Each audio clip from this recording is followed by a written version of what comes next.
अस्सलाम वालेकुम, आप देख रहे हैं ब्रेकिंग व्यूज़ में मोहम्मद मालिक। लाहौर आज भी मैदान जंग बना रहा। आज इन्होंने अपनी इलेक्शन कैंपेन लॉन्च करनी थी, इमरान खान साहब ने अनाउंस किया हुआ था। खैर बाद में 144 लग गई और वहाँ पे फिर जो आपने देखा सीन्स हुए हैं। बुरी खबर ये है कि अभी एक हलाकत कंफर्म हुई है। पीटीआई का क्लेम करना है कि वो हमारे वर्कर थे बिलाल। दो और का भी अनकन्फर्म नाम लिया जा रहा है, शायद 1 से 3। एक तो डेथ हुई है, अभी तक हमें ऑफिशियल वर्जन उस पर नहीं आया कि पुलिस का या डिस्ट्रिक्ट एडमिनिस्ट्रेशन का कि वो हलाकत कैसे हुई। बहरहाल जो भी हो, जिसका भी कसूर हो, एक जान चली गई है और अजीब कंफ्यूजिंग माहौल बन गया पाकिस्तान में। आज इलेक्शन कमीशन में स्केड्यूल अनाउंस कर दिया पंजाब के इलेक्शंस का, लेकिन किसी को यकीन नहीं कि इलेक्शन होंगे। 2-3 दिन पहले हमने देखा इमरान खान साहब ने कोई दोस्ती का हाथ बढ़ाया, कुछ अच्छे सिग्नल दिए फ़ौज से ताल्लुकात के बारे में। फिर हमने देखा अचानक एक टर्न राउंड हुआ और खौफनाक किस्म के ट्वीट्स आ गए। लग रहा है वहाँ भी ग्लव्स आर ऑफ। दूसरी तरफ मरियम नवाज़ जिन्होंने टारगेट किया हुआ जुडिशरी को, आज आज़म नज़ीर तारड़ जो लॉ मिनिस्टर हैं उन्होंने भी उस पर मज़ीद कुछ चीज़ें जलती पे तेल फेंका। एक टोटल एक्सप्लोसिव एनवायरनमेंट बन गई हुई है। होगा क्या, कहाँ जाके बातें रुकेंगी? हमने सोचा इसमें बेस्ट यही है समबडी जो कभी डव होते हैं कभी हॉक होते हैं, लेकिन सैनिटी हमेशा उनके पास थोड़ी बहुत रहती है and he has a much balanced approach. Fawad Chaudhry साहब को हमने इन्वाइट किया, सीनियर वाइस प्रेसिडेंट। फवाद साहब, बड़ी ही सीरियस सिचुएशन फ्रैंकली हो गई है अब मुल्क की। मईशत बिल्कुल खड्डे में गई हुई है।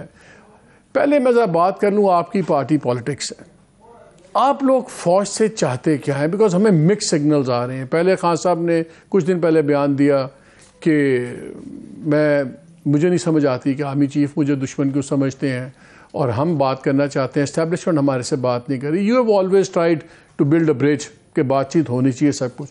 फिर अगले दिन उन्होंने ऐसी खौफनाक तकरीर कर दी, बैन लग गया आप लोगों के ऊपर।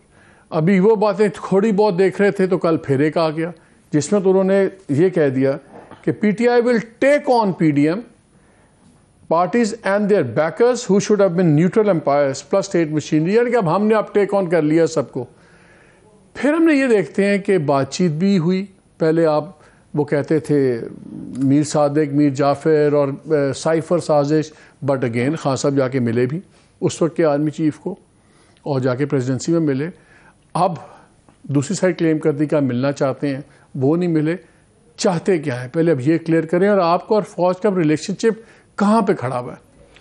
देखिए, पहली बात तो ये है कि हमारी तो बड़ी सिंपल डिमांड है। हम चाहते हैं कि आइन को प्रिवेल किया जाए और आइन के मुताबिक जो है वो आगे बढ़ा जाए। जो आप इमरान खान का बयान की बात कर रहे हैं, रिपोर्टर ने ये सवाल पूछा था खान साहब से कि अगर आप आर्मी चीफ से मिलते क्यों नहीं? तो उन्होंने कहा कि मुझे जब सदर आरफ अलवी साहब ने कहा था जनरल बाजवा से मिलें, तो मैं तो 2 बार उन्हें भी मिला था और ताली दोनों हाथों से बजती है। अगर आर्मी चीफ मिलना चाहेंगे तो मैं ज़रूर मिलूँगा। और उसके बाद उन्होंने जो तकरीर की उसमें भी उन्होंने कहा कि हम ये चाहते हैं कि एक दूसरे को स्पेस दे के आगे चलने की ज़रूरत है। इस तकरीर का असर ये हुआ कि अगले दिन उनको अरेस्ट वारंट आ गए। उसकी तकरीर का असर ये हुआ कि जो तमाम हमारे मुकदमे थे वो और खुल गए। तो एक तासुर तहरीक इंसाफ में ये गया और इमरान खान साहब का ये तासुर गया कि जी अगर आप यहाँ पे रिकन्सिलिएशन की अप्रोच रखते हैं तो फिर आपको कमज़ोर समझा जाता है और आपके ऊपर चढ़ दौड़ने के लिए सारे तैयार हो जाते हैं। तो हमने फिर अवाम ही को ऊपर जो है वो रिलाई करना है। और अब भी आज की रैली आपने देखा कि हमने मनसूख इसलिए की, ये अपने मीडिया डिपार्टमेंट को सख्ती से कहा है कि आपने उस वक्त तक रिलीज़ नहीं करना जब तक 100% कन्फर्म ना हो जाए। ये जो पहला बागी बिलाल बागी है, ये जो शहीद हुए हैं, इनकी कन्फर्म हुई है और उन्होंने जारी की है। 2 और की, उनमें एक बच्चा है अनफॉर्चुनेटली, अल्लाह करे वो ख़बर गलत हो, और लेकिन वो अभी तहकीकात उसकी हो रही हैं। तो इन्होंने जो है वो आज जिस तरीके से आप देखें ना, रैली तो कल से अनाउंस थी और आज 12 बजे इन्होंने अचानक जो है ये हमला ही कर दिया ज़मान पाक के ऊपर। सो असल मसला ये नहीं है कि हम क्या चाहते हैं, असल मसला ये है कि ये पाकिस्तान के अंदर आइन ही को नहीं मानते। इलेक्शन, अभी आपने शुरू किया, अपने इंट्रो में ये बात कही कि ऐलान तो हो गया है, इलेक्शंस कब होंगे नहीं होंगे। ये देखिए, ये पाकिस्तान का आइन, इसका मतलब है कि उसकी कोई हैसियत नहीं है। पाकिस्तान की सुप्रीम कोर्ट की कोई हैसियत नहीं है, पाकिस्तान में अगर अदालतों के अहकामात की कोई हैसियत नहीं है, आइन की कोई हैसियत नहीं है, फिर तो आपको रेस्टोरेशन ऑफ डेमोक्रेसी की कल मैं इनके वैसे बाय द वे इस वक्त तो मीडिया की भी कोई हैसियत नहीं है। वाकई इससे जो पाबंदियां लग रही हैं, अनबिलीवेबल पाबंदियां लग रही हैं आज भी कि जी वहाँ आप कवरेज उस तरह ना करें। भाई आप डिले मैकेनिज्म कर दें, अगर कोई गाली गुल कर रहा है तो हम उसको रोक लेंगे। वो आपने अमेंडमेंट में किसके ऊपर जो है वो जो अपना बयान तो दिया, लेकिन फ्रैंकली आप लोग लिटिगेशन में नहीं गए। आप लोगों ने कोई अपने राइट्स के लिए, आप माशाल्लाह हमारा मीडिया कभी भी नहीं खड़ा हुआ, आप भी नहीं खड़ा हुआ। यहाँ भी बड़ी स्प्लिट्स हैं, यहाँ भी बड़े बड़े ग्रुपिंग्स हैं। मैं आपने बात की सुप्रीम कोर्ट की, कल मैं 2 बड़े पावरफुल फेडरल मिनिस्टर्स के साथ बैठा हुआ था, तो उनसे ये बात हो रही थी। मैंने उनसे पूछा कि आप कैसे बचेंगे इसमें से, तो उनमें से एक ने बड़ा फ्रैंकली कहा कि सुप्रीम कोर्ट क्या कर लेगी हमारा, क्या कर लेगी, यही तासुर। And I was like okay, ये तो प्योर एनार्की, हम चले जाएंगे। लेकिन मैं आपसे 2-3 मैं आपको एक पॉइंट जरूर देना चाहता हूँ। वैसे मैं आपको बताऊँ, ये ना अपने ऊपर कुछ ज़्यादा ही भरोसा कर बैठे हैं। ये जो इससे पहले अगर आप लिस्ट बनाए ना, अपने भट्टी साहब को कहें ना, 11 ऐसे इंसिडेंट्स हैं जो ये चाहते थे और ये मैनेज नहीं कर पाए। मिसाल के तौर के ऊपर अगर आप शुरू हों, ये चाहते थे कि जब इमरान खान को निकाल दिया गया था तो पार्टी टूट जाए, पार्टी नहीं टूटी। इसके बाद इन्होंने बड़ा जोर लगाया MNAs के ऊपर, इस्तीफे वापस वो कर ले इंडिविजुअल, लोगों ने नहीं छोड़ा। उसके बाद इन्होंने पंजाब के इलेक्शंस में आप समेत तमाम लोगों को कहा कि कोई मसला ही नहीं है, हम 16 सीटें तो जीते हुए हैं, ठीक है ना। उसके बाद इन्होंने जब ये आया, अब मैं आपको एक मज़ेदार वाक़या ये भी सुनाऊं कि अभी जब हुआ ना ये 186, ये भी मैनेज नहीं कर सके, और पंजाब असम्बली को तो उठना भी मैनेज नहीं कर सके। तो ये जब एक हमारे लिया से MP हैं, तो उनको इन्होंने बुला के कहा अपने मुल्तान वालों ने कि जी आप छोड़ दें और आप तो जीत जाएंगे और आप वज़ीर भी हो जाएंगे। उसने कहा सही बात यह है कि जो पहले 17 गए थे ना, उन्होंने अपनी सियासत ही ख़त्म कर ली है। आपने उनको भी यही बातें कही थी, तो आप मेहरबानी करें कोई पॉलिसी रिव्यू करें। आपकी तरफ से मिक्स सिग्नल्स आते हैं। जब ऑल पार्टीज कॉन्फ्रेंस की बात हुई अब टेररिज्म के ऊपर, जो पता नहीं ऑल पार्टीज कॉन्फ्रेंस कहाँ गायब हो गई है, वो जब हमने कहा कि हम आएंगे तो उन्होंने कैंसिल ही कर दिया, वो पता नहीं। लेकिन आपने भी तब खान साहब की तरफ से चला कि अगर मुझे आर्मी चीफ कहेंगे तो मैं शिरकत पे गौर कर सकता हूँ, उनकी तरफ से स्टेटमेंट चला। नहीं। तो आप भी हर बात में क्यों फौज को लाते हैं? ये बात यह है कि मालिक, आपको भी पता है, मुझे भी पता है, पूरी कौम से गालियां खानी है शहबाज शरीफ ने। ये इस वक्त वो कौमी जिम्मेदारी अदा कर रहे हैं, तो यही जिम्मेदारी अदा कर रहे हैं। आपका बड़ा स्ट्रॉन्ग रिएक्शन आया अभी परसों जब मिले कुछ बिजनेसमैन आर्मी चीफ के साथ, और आपने उसमें कहा कि जी ये तो वो लोग हैं जो अपने इंटरेस्ट को वॉच करते हैं। सबको मैं जानता हूँ, वो ठीक है, लेकिन आपके ज़माने में भी आप आर्मी चीफ को मिलते थे बिजनेसमैन, तो ये उनको क्या कहते थे जाके? आप प्राइम मिनिस्टर इमरान खान ने एक नेशनल डेवलपमेंट काउंसिल बनाई, उसमें फिर आर्मी चीफ को मेंबर क्यों बनाया? इसलिए कि एग्जीक्यूशन जो है ना, वो आर्मी बहुत अच्छा करती है। आप पॉलिसी वो ना बनाए, एग्जीक्यूशन में वो आए, वो बहुत अच्छे एग्जीक्यूट करते हैं। मिसाल के तौर के ऊपर जो सक्सेस स्टोरीज हैं, अगर आप फौज के साथ काम करें तो ठीक है, कोई और करे तो गलत है। ये भी एग्जीक्यूशन में रखें। उसकी वजह यह है कि देखिए, मुझे पता है 1, 2, 3 बार ये हुआ। हफीज शेख साहब जब थे ना, तो जनरल बाजवा साहब बार बार कहते थे, ओ जी आप नोट छापें, आप ये करें वो करें। आखिर में हफीज शेख साहब एक दिन तंग ही आ गए। उन्होंने कहा सर आपको पता है कुछ नहीं, ऐसे ही जो है आप हमें कहीं जा रहे हैं, मैंने सारी उम्र ये काम किया है, आप मुझे तो ना बताएं इस तरह के मैंने क्या करना है क्या नहीं करना। सो बेसिकली ना ये एग्जीक्यूशन बहुत अच्छी करते हैं। मसलन ये जो अपना हमारा था कोरोना का, देखें कितना ज़बरदस्त एग्जीक्यूट हुआ, लोकस्ट कितना अच्छा एग्जीक्यूट हुआ। आप एक्सपर्ट्स को बनाने दें। और ये वैसे कई पॉलिटिशियंस में भी खामी है, सिर्फ फौज में नहीं। वैसे शहबाज शरीफ आपने देखा होगा, पुल डिज़ाइन भी खुद ही करना शुरू कर देता है, वहाँ बेड़ा गर्क हो जाता है। सो आप एग्जीक्यूशन में पार्ट में रखें, बहुत अच्छा है, पॉलिसी पार्ट में ना लाएं। अच्छा, कुछ और ये जो बिजनेसमैन है ना, ये सारे मिले हैं, आपके तो दोस्त हैं सारे, आप तो नहीं ये कहेंगे, और ये आके फिर बताते हैं उन्हें कि जनाब मुल्क में ये जो भी पॉलिसीज बताते हैं ना आके, ये एक्चुअली अपने पैसे बनाने, ये आपके एक वजीर होते थे कॉमर्स के वजीर, उनका नाम था रजाक दाऊद साहब, ये उनके भी बड़े करीबी दोस्त हैं, सारे उन्हीं के सारे दोस्त हैं। तो आप हमारे खाते में ना डालें, ये रजाक दाऊद साहब के और नदीम बाबर साहब के डालें जो आपके बड़े लाडले थे। नहीं, हम परफेक्ट थोड़ी, हमसे भी बड़ी गलती हुई। अच्छा, मेरी एक थोड़ी, मैं इस वक्त सिर्फ ये ऐड कर लूँ, पाकिस्तान की मईशत में इस वक्त ये बिजनेसमैनों की कोई हैसियत औकात नहीं है। पाकिस्तान की इकॉनमी में इस वक्त हैसियत है ओवरसीज पाकिस्तानीज़ की, जिन्होंने पाकिस्तान को सहारा देना है। वो जो 1 करोड़ ओवरसीज पाकिस्तानी है ना, आप उसकी सुने। और वो ओवरसीज पाकिस्तानी इस वक्त सिर्फ एक ब्रांड नेम के पीछे जाएगा, वो इमरान खान है। आप जब तक सियासी इस्तेहकाम नहीं होगा, इमरान खान बहुत बड़ा मार्केटिंग टूल है पाकिस्तान का इस वक्त। अगर इस मईशत को हमने ठीक करना है, हमें पहले पॉलिटिकल एक इस्तेहकाम चाहिए और फिर हमें इकॉनमी की पॉलिसी चाहिए जिसमें ओवरसीज़ पाकिस्तानी अहम तरीन रोल अदा करें। मुझे एक बात बताएं फहद, आप हमेशा रिप्रोचमा की बात करते हैं 100% कि यार इंस्टीट्यूशन को चलना चाहिए, क्योंकि एग्जीक्यूशन में हो ही नहीं सकती अगर फौज आपके साथ। मसला ये है कि यहाँ पे इमरान खान साहब हैं, यहाँ पे पॉपुलर पॉलिटिक्स है जिसको कन्वर्ट वो करेंगे अपने इलेक्टोरल स्ट्रेंथ के अंदर, दरमियान में पावर पॉलिटिक्स। जब तक आप पावर पॉलिटिक्स को नेविगेट नहीं करेंगे आपके पास पावर पॉलिटिक्स नहीं पहुँचती। लेकिन जितनी अब ये इख्तलाफात हो गया, जितना कॉन्फ्लिक्ट हो गया, क्या दो कदम पीछे हटे बगैर आपकी तरफ से भी आपका और इस्टेब्लिशमेंट का कोई रिप्रोचमा हो सकता है? नहीं हो, क्योंकि एक मिसट्रस्ट बहुत ज़्यादा है। मिसट्रस्ट होगा फ्रेंकली, लेकिन उतना तो नहीं है जितना पीपल्स पार्टी और फौज में था, जितना PMLN और फौज में था। हमारे भी होगा, वैसे मैनेजेबल है। ऐसी जिद बनी हुई है, कोई इतना बड़ा इशू नहीं है। वैसे किसकी जिद है? देखिए बात यह है कि हमारी तरफ से तो जिद नहीं। अगर वो अपनी पोजीशन के ऊपर जो है वो एक, और हमारी कोई डिमांड भी इलीगल नहीं है। हम सिर्फ ये कहते हैं कि आप फेयर चांस दें, आप सब पार्टीज़ को फेयर चांस दें। और मेरे ख्याल में फ़ौज का एक पार्टी या दूसरी पार्टी से मुखालफत भी नहीं होनी चाहिए, दोस्ती भी नहीं होनी चाहिए, उनके सबसे ताल्लुकात होने चाहिए। Why would they have favourites? एक तासुर है कि अगर खान साहब वापस आते हैं तो बहुत ज़्यादा शायद ये इंस्टीट्यूशन में भी टिंकरिंग करेंगे, और एक ये फेयर है कि एक ही स्ट्रक्चर्ड इंस्टीट्यूशन बचा हुआ है इस मुल्क में, अगर उसमें भी पॉलिटिकल इंटरफेरेंस एक हद से आगे गई तो ये बड़ा क्रिटिकल इंस्टीट्यूशन है जो डैमेज हो सकता है। बाकी क्यों भी बनने देना, फिर सिर्फ एक ना रखें, बाकियों को भी बनने दें, ब्यूरोक्रेसी को बनने दें, जुडिशरी को बनने दें, ताकि बैलेंस आए पाकिस्तान में इंस्टीट्यूशंस का। और जहाँ तक ये बात है कि अगर ये फियर है तो इसकी ये दूर हो सकता है, कोई ऐसा प्रॉब्लम नहीं है। कैसे दूर होगा, कौन करेगा? देखिए सबसे बड़ी प्रॉब्लम होती है जब कम्युनिकेशन ना हो।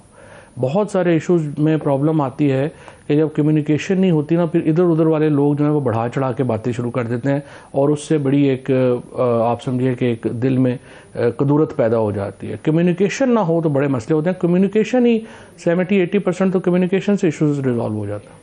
नहीं, वही तो हम बात कर रहे हैं कि कम्युनिकेशन नहीं है तो कौन करेगा? देखिए कम्युनिकेशन तो जाहिर है उन्होंने, जो इस्टेब्लिशमेंट है उन्होंने ही करनी है ना। हमने तो इमरान खान ने तो कह दिया, उस दिन भी कह दिया कि मिलना चाहेंगे, बात करना चाहेंगे, ज़रूर करेंगे। अच्छा, 2-3 सवाल हैं। एक अनप्लेजेंट सवाल ये है कि लगता ही है कि अभी आप लोगों ने पकड़ाई है गवर्नमेंट को। जब खान साहब की गिरफ्तारी की उस दिन बात हुई, जब वो इस्लामाबाद पुलिस आई, वो उन्होंने कहा जी हम तो वारंट हम तो इंटीमेशन देने आए थे। इधर से उन्होंने कहा कि जी वो तो अरेस्ट करने गए थे, और खान साहब की वहाँ से स्टेटमेंट चली शिबली फराज की कि जी खान साहब नहीं हैं। तो लोगों ने कहा देखें झूठ बोल रहे हैं, अंदर थे, थोड़ी देर बाद आके कर दिया। अगर उस दिन खान साहब अरेस्ट हो भी जाते तो क्या हो जाता? मतलब ये जो इतनी बातें हुई, छुप गए खान साहब, ये हो गया वो हो गया, आपने इनको मुफ्त के टॉकिंग पॉइंट्स नहीं पकड़ा दिए? नहीं, एक्चुअली ऐसा नहीं था। खान साहब तो तैयार थे, वो एक्चुअली 2-3 दिन चाहिए थे उन्हें। हम चाहते थे कि जो हमारे कैंडिडेट्स वगैरह हैं ना MPA के, वो फाइनलाइज हो जाए, ताकि वो जेल में भी हों तो ये इशू ना हो कि टिकट्स में कहाँ झगड़े हैं क्या नहीं होने। तो वो हमने फाइनलाइज कर लिए अब वो। और दूसरी बात ये है सिंपल, टाइमिंग हमारी, हम अपनी मर्जी की रखेंगे, हम इनकी मर्जी की नहीं रखेंगे। नहीं, लेकिन लॉ को आके तो आप तो खुद वकील हैं, अगर जो लॉ में तो ज़रूरत ही नहीं है, लॉ में तो हमें मिल गया ना, वारंट सस्पेंड हो गया। अब आप 13 को आ रहे हैं खान साहब वहाँ पे कोर्ट में आएंगे, बिकॉज हाई कोर्ट ने यह कहा है कि अगर 13 को नहीं आते तो फिर ठीक है, सेशंस कोर्ट अपनी मर्जी की बात चलाए आगे। हमें उस कोर्ट में जाने में भी कोई प्रॉब्लम नहीं था। प्रॉब्लम सिर्फ ये था कि वी हैड स्पेसिफिक इंफॉर्मेशन कि वहाँ पे असैसिनेशन अटैम्प्ट होगी। ओके। और जो F8 कचहरी थी उसका पहली तो खान साहब की ठीक निकली ना, व्हेन ही सेड कि मेरे पहले भी उन्होंने ये कहा था। दूसरी भी मैं आपको जो है वो बता सकता हूँ, और मैंने इनको IG जो इस्लामाबाद हैं, actually he also was worried, और उनका भी पॉइंट ऑफ व्यू था कि ये मामला जो है वो ख़राब है। और उनको भी फिर डिटेल्स भी जो हैं वो आप मिल गई हैं, उनको बता दिए। लेट्स सी वो IG आज उसके ऊपर उनका क्या रिएक्शन। अच्छा, 2-3 आपको पता है ये शहर तो हमेशा कंजेक्चर्स और कंस्पिरेसीज का शहर होता है, लेकिन काफ़ी खबरें ठीक भी होती हैं। यहाँ पे बहुत ज़्यादा इंटरेस्ट निकला है कि 16 साल बाद एक आर्मी जनरल चेयरमैन नायब दोबारा लगे, और फिर जो chief of the army staff थे बिल्कुल अभी तक अंडरग्राउंड थे, अंडर द रेडार थे, इन द सेंस के कहीं पब्लिक में नहीं, कहीं कुछ नहीं। सडनली वो पॉइंट होते हैं, फिर सडनली हम देखते हैं कि हाई प्रोफाइल मीटिंग हो जाती है टॉप बिजनेसमैन के साथ, जो पता था कि सच का बातचीत होगी सब कुछ। क्या ये कोई आने वाले दिनों की इंडिकेशन तो नहीं है कि it is purely by chance? Well, मैं चेयरमैन नैब जो हैं, ज़ाहिर मैं तो नहीं उन्हें जानता, वैसे उनका बनता भी बड़ा मजेदार नाम है, नैब ही बनता है नज़ीर अहमद भट्ट, उनका भी नैब ही बनता है। 12 लोग कहते हैं कि वो इज़ अ फेयर मैन और काफ़ी उनकी जो है वो तारीफ है। ये अलग बात है कि प्रोसेस जो है वो हाईली कंट्रोवर्शियल है। राजा रियाज के कंसल्टेशन से अगर वो ना बनते तो बेहतर था। और जैसे अब हाई कोर्ट ने अब तो ऑब्जर्व भी कर दिया है कि ये 29 तारीख को केस लगा, 29 मार्च को, तो हाई कोर्ट ने कहा है कि जो ये अपॉइंटमेंट होगी वो सब्जेक्ट टू हाई कोर्ट के उस डिसीजन के उस आउटकम में देखेंगे कि वो कैसे इफेक्ट करता है। सो आप देखते हैं कि 29 तारीख को जो फैसला आता है वो कैसे चेयरमैन नैब को इफेक्ट। नहीं वो ठीक है, लेकिन मेरा सवाल जो आपने आर्मी चीफ का कहा कि वो ये जो चीज़ें इस तरह की हाई प्रोफाइल हुई हैं, इनका कोई नेक्सस आपको आने वाले दिनों की इंडिकेशन लगता है? देखिए, पाकिस्तान में फ्रेंकली हम पीछे तो गए हैं ना। हमारे यहाँ डिस्कशन ये हो रही थी कि हम एक क्वालिटी डेमोक्रेसी नहीं है। डेमोक्रेसी की पाकिस्तान एक वाहिद इस्लामी दुनिया की डेमोक्रेसी था, अनलाइक टर्की या बाकी ममालिक जहाँ पे सारे जर्नलिस्ट जेल में हैं, सारी अपोजिशन जेल में है। हमारे यहाँ ये नहीं था, हम एक डेमोक्रेसी थे और हम कह रहे थे नहीं ये शॉर्टफॉल्स हैं, इनको दूर करें ताकि, और हम अपने कंपैरिजन फर्स्ट वर्ड से कर रहे थे आज से 10, 11, 12 महीने पहले। अब पाकिस्तान में झटका लग गया है, हम तो अचानक बर्मा के करीब जा पहुँचे हैं। सारे अब आज मीडिया में आपने देखा ही है कि कोई आप कवर नहीं कर सकते। पोजीशन जो मीडिया की है वो बड़ी स्क्वीज़ हो गई है। हाफ ऑफ अपोजिशन के ऊपर, सारी अपोजिशन के ऊपर गद्दारी के केस हैं, ब्लास्मी के केसेस हैं, तौहीन मज़हब का मुकदमे, और ये जो एंटी टेररिज्म लॉ है ये तो कभी इतना मिसयूज़ हुआ ही नहीं अपने सियासी मुखालफों के ख़िलाफ़ जो कि इस हुकूमत ने आके किया है। और अब अपॉइंटमेंट्स भी जिस तरीके से आ रही हैं, रिटायर्ड जनरल्स जो हैं वो वापस आ रहे हैं, जो कि पाकिस्तान में हम ये कह रहे थे कि जनरल्स अपॉइंटमेंट्स अब नहीं हो रही, अब आप जजेस की अपॉइंटमेंट्स भी रोकें। और हम कह रहे थे रिटायरमेंट के बाद जजेस भी अपॉइंट नहीं होने चाहिए। तो unfortunately we are back to square. अच्छा, ये जजेस पर इस पर ही बात करते हैं ब्रेक के बाद। अभी यहाँ पे हमने ब्रेक लेना, लेकिन मुझे एक अरुण जेटली की स्टेटमेंट याद आ गई जो उन्होंने इंडियन लोकसभा में दी। उसमें उन्होंने कहा था कि जी जजेस को कभी भी आप रिटायरमेंट के बाद नौकरियाँ ना दें, क्योंकि post retirement jobs, prospect of post retirement jobs affects their decisions while they are in the job। कि अगर इनको ये पता हो कि कल को नौकरियाँ मिलनी हैं तो फिर उनके जो फैसले हैं जब वो जज होते हैं वो उससे मुतासर हो सकते हैं। खैर इस पर बहुत सी बातें, और अभी इनसे ये भी पूछना है। जैसे मैं आपको एक बताऊं, देखें एक ज्यादती क्या हो रही है। जज रिटायर होता है, उसकी फुल पे उसकी पेंशन है, उसके बाद वो दूसरी जगह अपॉइंट होता है, वहाँ से भी पूरी तनख्वाह ले रहा है। अब ये सुप्रीम कोर्ट के एक जज साहब हैं, वो रिटायर हुए हैं, वहाँ से सुप्रीम कोर्ट का जज की पूरी तनख्वाह है, और वो दूसरी जगह के ऊपर भी। और ये फ़रोग नसीम को मैं कह के थक गया। पीएम साहब से मैंने बात कही कैबिनेट में, I opposed it tooth and nail. Commission head कर रहे हैं, अब आप अंदाजा, मिसिंग पर्संस कमीशन हेड कर सारे और वो भी तक कमीशन की रिपोर्ट ही मिसिंग है। खैर आगे था चौधरी साहब से ये पूछते हैं कि जो हालात जहाँ खड़े हुए हैं, कोई किसी से बात नहीं करता, हर कोई किसी पे हमला आवर है, इन तमाम चीज़ों का क्या इलेक्शन होगा तो कि मैजिकल वॉन्ड है कि इलेक्शन हो जाएगा तो सब हल हो जाएगा? इस पर ही बात करते हैं और भी बहुत से सवाल हैं। स्टे विद अस।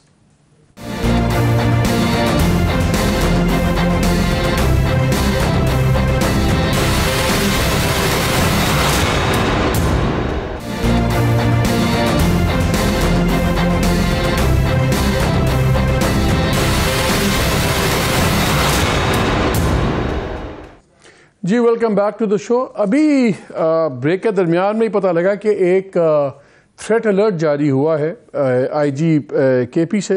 उन्होंने कहा कि अगले 5 से 10 दिनों में कोई भी बड़ी टेररिस्ट कार्रवाई हो सकती है, पुलिस का इज्तिमा हो सकता है, पुलिस सेंटर या कोई पब्लिक इज्तिमा और एवरीथिंग।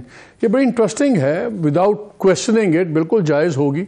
लेकिन बड़ी इंटरेस्टिंग डेवलपमेंट वहाँ ये हो रही है कि पेशावर के जो गवर्नर हैं केपी के, वो पहले ही गुरेजा हैं डेट दे रहे कि अभी कल आज मीटिंग भी हुई इलेक्शन कमीशन के वफ्द से, उनसे वो भी कहीं बात नहीं पहुंची। और अब पता लग रहा है कि अगले हफ्ते वो आएंगे इस्लामाबाद और प्रॉबली शायद चीफ इलेक्शन कमिश्नर से और दूसरों से मुलाकात करेंगे। उसके साथ ही ये थ्रेट अलर्ट भी आ जाता है कि जी टीटीपी का ख़तरा है सब कुछ। डू यू थिंक कनेक्टेड है कि ये जेन्युइन थ्रेट अलर्ट होगा? नहीं, आपने अभी अपने पहले बताया ना कि किस तरह से फेडरल मिनिस्टर्स ने कहा कि सुप्रीम कोर्ट हमारा क्या कर लेगी, ये भी उसी सिलसिले की कड़ी है। और ये बुनियादी तौर के ऊपर ये इस वक्त जो टेररिज्म और ये जो सारे जब लास्ट टाइम हुआ था थ्रेट अलर्ट तो सही था ना, वाकया हुआ उस वक्त तो थ्रेट अलर्ट आया ही नहीं था उनको, उसके बगैर ही हुआ था। लेकिन थ्रेट अलर्ट तो देखिए इस तरह तो पिछले इलेक्शंस भी इसी थ्रेट में हुए थे। आप इलेक्शंस नहीं रोक सकते। सेकेंड वर्ल्ड वॉर के अंदर भी बरतानिया में इलेक्शन हुए थे, अमेरिका में भी इलेक्शन हुए थे, यहाँ नियत ही नहीं है। देखिए मैं ये कह रहा हूँ कि ये जो कर रहे हैं ना, ये इसके बड़े कॉन्सिक्वेंसेज हैं। कल हमारी हुकूमत आएगी और बहुत सारे लोग हम में से कहेंगे जी इलेक्शन ना करें, क्या ज़रूरत है, ऐसे ही रहे। ये पाकिस्तान में कितनी, मैं जो पहले हुकूमत तो तब आएगी ना जब इलेक्शन होंगे। मैं यही कह रहा हूँ ना, हुकूमत बदल जाएगी। सदा बादशाही तो नहीं रहती ना, सदा बादशाही तो अल्लाह की है। ये बड़े लोगों को जो भी हुकूमत में होता है ना, उसको लगता यही है कि मैंने कौन सा जाना है। ये मैं तो, मुझे और आपको एक एडवांटेज है ना, हम लोग इतने सालों से हुकूमतें आना और जाना देख रहे हैं कि जो भी हुकूमत में आता है ना, मतलब मेरे ताया 93 में गवर्नर थे चोहेल ताब साहब, उसके बाद से जो कुछ हुआ है पाकिस्तान में वो मेरे सामने ही हुआ है। सो मैंने एग्जैक्टली देखा है कि लोग कैसे एक्ट करते हैं जब गवर्नमेंट में होते हैं, गवर्नमेंट के बाहर जाते हैं। सो ये इनको लगता है यही है। और कुछ लोग होते हैं जो सीखते हैं, कुछ लोग होते हैं जो नहीं सीखते। और ये जो PDM में शामिल लोग हैं, इन्होंने तो कसम उठाई हुई है हमने कुछ नहीं सीखना। और ये जो मोहसिन नकवी वगैरह हैं, ये तो ज़िंदगी में चूँकि पहली बार इनका तुक्का लगा है। आपने कुछ सीखा? हम तो सीखते हैं, कोशिश तो करते हैं। वो कहते हैं मियाँ साहब एक गलती करते थे हमेशा, दो उनकी गलतियाँ होती थी। एक तो वो समझते थे कि आर्मी चीफ का ऑफिस और फौज अलहदा चीज़ें, they are joint at the hip. लगता है कि इमरान खान साहब को भी लगता है कि वो उन्होंने आपसे मीटिंग में खान साहब ने बार बार ये कहा कि नहीं, आर्मी चीफ ही फौज है। हाँ, लेकिन एट द सेम टाइम अगर क्या खान साहब जब पूरा अपना गुस्सा फोकस कर देते हैं जनरल बाजवा के ऊपर और वो समझते हैं कि वो इंस्टीट्यूशन ये समझेगी कि इनका फर्द वाहिद से झगड़ा है, लेकिन इंस्टीट्यूशन से इनको कोई एतराज़ नहीं है। रिटायर्ड आर्मी चीफ का फौज से क्या ताल्लुक होता है? रिटायर्ड आर्मी चीफ का होता है। जब जनरल मुशर्रफ पे सीन हुआ था, उनको रिटायर हुए कितने साल हो गए थे, लेकिन उनको बचाया ना। क्या बचाया, लेकिन उनकी डेथ के ऊपर एक ट्वीट तक नहीं किया SPR ने।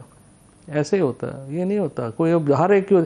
मैं आपको मैं आपको पहले मैं वाक़या सुनाया भी था कि जब ये हो गया ना, और ये पॉलिसी ये लंबी कहानी ऐसी होती है। सो अनफॉर्चुनेटली ये शख्सियात के इर्द गिर्द पॉलिसी घूमती है, शख्सियात बदलती हैं, पॉलिसी बदल जाती है, और यही प्रॉब्लम है।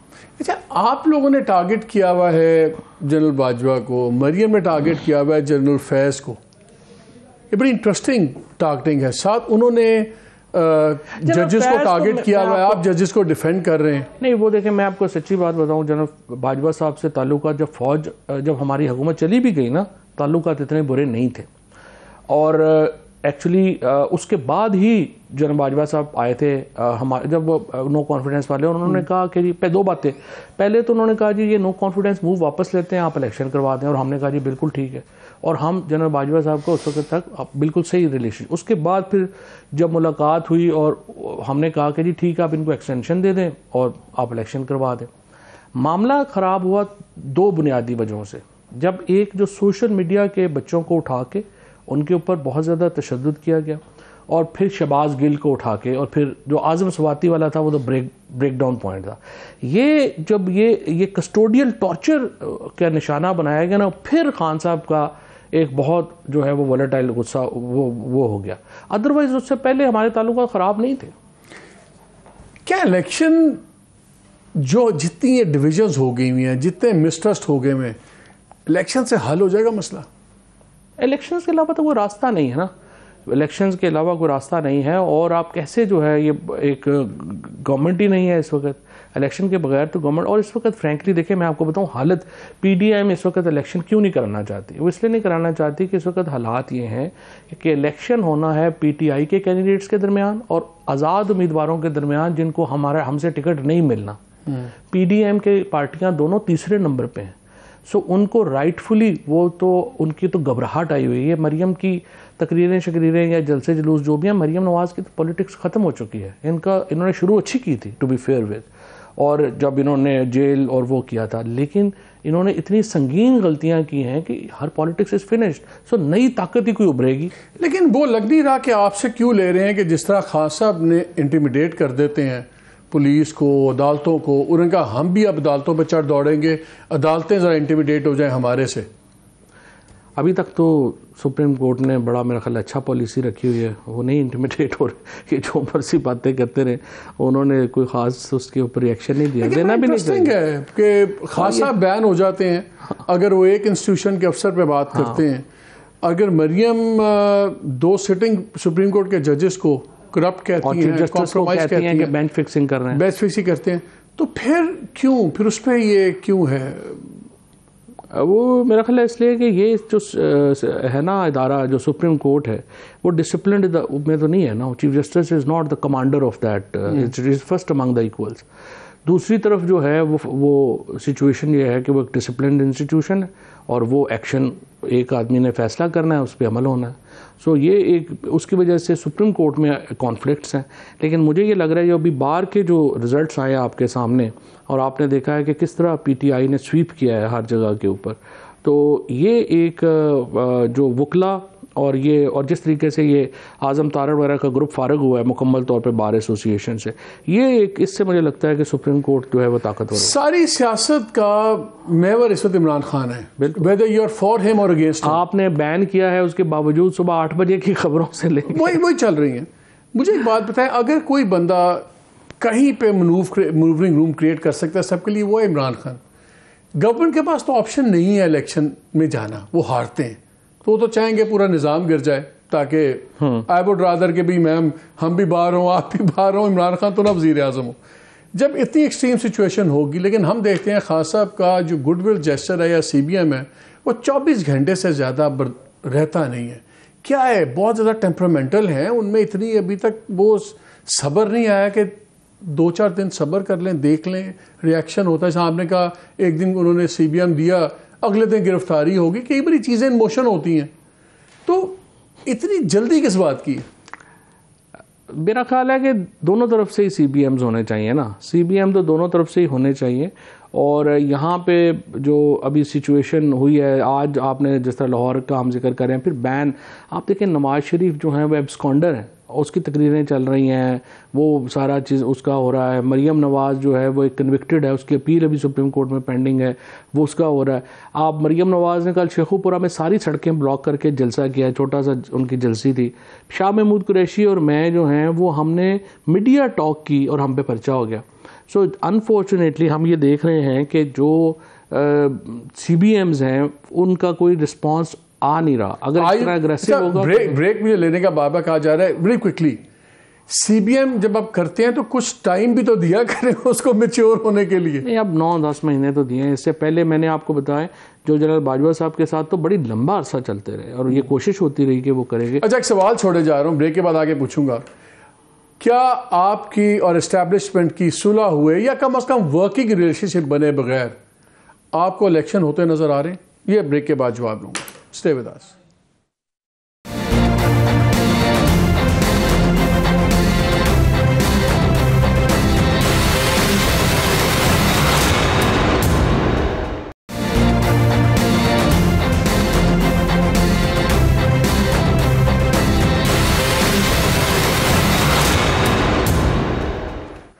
जी, welcome back to the show. हाँ, मैं आपसे ब्रेक से पहले एक सवाल छोड़ गया था कि अगर आपके और एस्टैब्लिशमेंट के तहफ़्फ़ुज़ात दूर नहीं होते दोनों के एक दूसरे से, उसके बगैर आपको इलेक्शन होते नज़र आते हैं? एस्टैब्लिशमेंट ने बहुत कोशिश की है, बहुत सारी चीज़ें करने की, वो नहीं कर सके। और इलेक्शन को रोकना भी आसान काम नहीं है। मसला यही है कि जो समझने की बात यही है कि बहुत ज़्यादा कोई एस्टैब्लिशमेंट के पास भी ऑप्शंस नहीं है और हमारा भी कम नुकसान होता है अगर एस्टैब्लिशमेंट से हमारे ताल्लुकात अच्छे हों। लेकिन ये कहना कि दे आर ऑल पावरफुल और वो हर काम अपनी मर्ज़ी से कर सकते हैं, ये नहीं होना, और हमारे लिए भी यही है। लेकिन वो एक पॉलिसी हम सुनते हैं ना, पॉलिसी ऑफ 1000 कट्स, टक टक करके। आज से 6 माह पहले, 11 माह पहले कोई नहीं सोच सकता था कि खान साहब डिस्क्वालीफाई भी हो सकते हैं, खान साहब अरेस्ट भी हो सकते हैं, खान साहब के ऊपर ये बैन्स भी लग सकते हैं। वो चीज़ें हुई। आज से 10-11 महीने पहले ये भी कोई नहीं सोच सकता था कि Imran Khan will come back with 2/3 और some people are saying with 3/4। Exactly, so there are too many variables. तो कोई नहीं सोच सकता। लेकिन एक सिचुएशन है, चौधरी साहिबान जो है वो एस्टैब्लिशमेंट के बजाय इमरान खान के साथ खड़े हो जाएंगे। वैसे उधर तो आप ना ही जाएं, उनको आप डाकू डकैत कहते थे, अब आपने पार्टी प्रेसिडेंट बना दिया। खड़े हुए ना, और आपकी गिरफ्तारी का उनको बड़ा गम था, उन्होंने कहा था कि 1 महीना पहले फड़िया जाता ते ना होता। वो ठीक है, वो मैं ऑडियो के उधर ना जाओ ना, वो आपकी नहीं मैं सिर्फ आपको बता रहा हूं, मैं आपको बता रहा हूं, आप जस्टिफाई नहीं कर सकते। नहीं जस्टिफाई कर सकते कैसे कर सकते? देखिए ना, बात यह है कि एक जिस तरीके से उनको ब्लैकमेल किया गया, जिस तरीके से उनके ऊपर दबाव डाला और माजी धुल गया और उसके बाद माजी इस तरह साहब पहले गलत थे कि अब गलत है, चले माजी ऐसे ही धुलता है जिस तरह से बंदे लोग जो है। बात यह है कि कोई आदमी भी फरिश्ता नहीं होगा, बड़ी खामियां भी होती हैं, बड़ी खूबियां जो आपके साथ आ जाए वो हो गया फरिश्ता, जो जिस तरह खड़ा होता है बंदा वो बताता है ना। माजी में तो देखें हम लोग फरिश्तों में से चॉइसेस नहीं कर रहे, इंसानों में से चॉइसेस कर रहे हैं। और जब उनकी जो मौजूदा जिस तरीके से वो खड़े हुए हैं, अगर हम ना उन्हें अकोमोडेट करते तो मेरा ये ख्याल है कि PTI की फिर कोई क्रेडिबिलिटी ना रहती, कि अपनी ज़ुबान के ऊपर ही पक्के नहीं है, आप अपनी ज़ुबान देते हैं। ये चीज़ें तो पहले सोचने की थी ना। और दूसरी बात मैं फिर आपको ये भी बताना चाहता हूँ कि एक वाक़या, फिर 186 लोग जिस तरह से पंजाब असम्बली में खड़े हुए और उन्होंने वोट ऑफ कॉन्फिडेंस दिया, स्टोरी है, ये भी तो देखें ना। अच्छा ये बताएं कि ये बड़ी पेक्यूलर सिचुएशन है, मैं इस पर बार बार अपने प्रोग्राम्स में डिस्कस कर रहा हूँ कि होता ये है कि अपोजिशन चाहती है निज़ाम गिरे ताकि वो नए स्ट्रक्चर में उसको कोई पॉसिबिलिटी बेहतर हो जाए। ये पहली बार ये ऐसे हालात बने हुए हैं कि अगर खुदा न खास्ता निज़ाम गिरता है तो सबसे बड़ी बेनिफिशरी गवर्नमेंट है। ऐसे हालात में कि गवर्नमेंट के हक में जाता हुआ निज़ाम गिर जाए और उनको जो बंदा उनको हराता हुआ नज़र आता है वो भी बाहर बैठा हो, ये लोग भी बाहर बैठे हों, निज़ाम गिर जाए, ऐसे हालात में अगर आपके और जो असल पावर सेंटर है इस्टेब्लिशमेंट उससे आपके ताल्लुकात भी नहीं ठीक होते तो फिर निज़ाम बचता नज़र आता है। देखिए ये मार्शल लॉ लगता है, किसी से पूछ के तो नहीं लगाना उन्होंने। अगर वो समझते हैं कि वो मुल्क मैनेज कर सकते हैं तो लगा लेंगे। सवाल ये है कि मुल्क की जो ये ऐसे ही है ना, जैसे अमेरिका ने आके अफगानिस्तान को फतह तो 1.5 घंटे में ही कर लिया था। वो वक्त तो शुरू हुआ था 3 महीने बाद कि चलाना कैसे है। अगर समझते हैं कि 3 महीने बाद चला लेंगे तो हमसे पूछ के थोड़ी लगता। Do you see a threat to democratic system? आपको ख़तरा नज़र आता है? देखिए इन हालात में ना फिर पाकिस्तान के लिए ख़तरा हो जाता है। तो उसकी वजह यह है कि पाकिस्तान इस वक्त बहुत वोलेटाइल है और जो इस वक्त इकॉनमी की सिचुएशन है, लोगों की कमर टूट गई है। 20,000 रुपये से लेके 2.25 लाख रुपए तक कमाने वाला जो 80% है पाकिस्तान, वो तो तबाह बर्बाद हो गया। और अगर मार्शल लॉ लगेगा तो फिर आपके और मसाइल उसमें बहुत इजाफा हो जाता है, क्योंकि होता ही है कि जो भी है ना पॉलिटिकल सिस्टम में आप गली मोहल्ले तक एंगेज होते हैं, कोई ना कोई वाकफ होगा ऊपर ये वो, उसमें आके फिर बिल्कुल ही ब्लॉकेड हो जाता है और उससे फिर एक बहुत बड़ा एक। आपके नज़दीक पॉइंट ऑफ कॉम्प्रोमाइज़ क्या है? कितना पीछे हट सकते हैं खान साहब? क्या वो गवर्नमेंट से बात करेंगे? क्या चीज़ें कर सकते हैं जो उनके नज़दीक मैं कॉम्प्रोमाइज़ इतना कर सकता हूँ नेशनल इंटरेस्ट में? बिकॉज वो बड़े रिजिड नज़र आते हैं। सवाए इसके कि आप ये कहें कि जो केसेस वापस लेने हैं, जो 1100 अरब रुपए के वापस हुए और जो करप्शन केसेस हैं नवाज शरीफ सरदारी, इनको छोड़ के हर मामले पे बात हो सकती है। तो हर दूसरे दिन ये मामला क्यों छेड़ देते हैं? क्योंकि लोग प्रॉब्लम सिर्फ ये हो रहा है, पॉपुलिज्म की बात हो रही है। पॉपुलिज्म नहीं, जो विक्टिमाइजेशन हो रही है लोगों की, जिस तरीके से लोगों को उठाया जा रहा है, उन पे कस्टोडियल टॉर्चर हो रहा है, वो बहुत प्रॉब्लमेटिक है और उसकी वजह से एक बहुत ज़्यादा नफरत जो है वो पैदा हो रही है। अगर इलेक्शन नहीं करवाते पंजाब के और उसके, क्या करेंगे आप लोग? देखिए फिर तो रेस्टोरेशन ऑफ आपको कॉन्स्टिट्यूशन की मूवमेंट चलानी पड़ेगी ना। फिर आइन तो ख़त्म हो गया, फिर तो मुल्क में आइन तो नहीं रहा। क्यों? अगर आपके सुप्रीम कोर्ट को भी आप नहीं मान रहे, आइन को आप नहीं मान रहे, तो फिर तो तहरीक चलानी पड़ेगी ना। जैसे पाकिस्तान में पहले मार्शल लॉज के खिलाफ तहरीक चली है, ये भी फिर मार्शल लॉ। खान साहब को कितना यकीन है कि इलेक्शन होगा और कितना यकीन है कि नहीं होगा? नहीं, हमारा ये ख्याल है कि बड़ा मुश्किल होगा रेजिस्ट करने। और उसकी वजह यह है कि इसमें कोई शुबा नहीं है कि कराना नहीं ये चाहते, कराना पड़ जाएगा। क्योंकि हालात ये ना रेत की तरह होती है ताकत, ये अचानक हाथ से निकलना शुरू हो जाती है, पता ही नहीं चलता। आपके ख्याल में दोनों सारे इकट्ठे होने के ज़्यादा चांसेस हैं? हम तो चाहते हैं इकट्ठे हों, हम तो चाहते हैं इकट्ठे हों। मेरे ख्याल में तो देखें ना, आइडियल एक बेस्ट केस सिनेरियो क्या है? बेस्ट केस सिनेरियो ये है कि ये जो PDM है ये पीपल्स हमारे। लास्ट क्वेश्चन, अगर खान साहब अरेस्ट हो जाते हैं तो क्या होगा? इमरान खान की पॉपुलैरिटी 65% पे है, वो 80% पे चली जाएगी। तो आप चाहते हैं अरेस्ट हो? वो फ़र्क नहीं पड़ेगा। इमरान खान को ना डिस्क्वालिफिकेशन से फ़र्क पड़ता है ना अरेस्ट से फ़र्क पता चलता। ये वो लोग बातें करते हैं जिनको पॉलिटिक्स की ABC का नहीं पता। आप इमरान कौन लोग हैं? ये जो इस वक्त नून लीग ने जिस किस्म की पॉलिटिक्स की है, या जो भी एडवाइस कर रहा है एस्टेब्लिशमेंट को भी, उसे कुछ नहीं पता पॉलिटिक्स का। ये भी सर रिफ्लेक्ट है ना साढ़े जो लोगों के सारे ते खड़े सन। अच्छा थे, बहुत बहुत शुक्रिया नाज़रीन, you have your own mind to make, इजाज़त दीजिए, अल्लाह हाफिज़।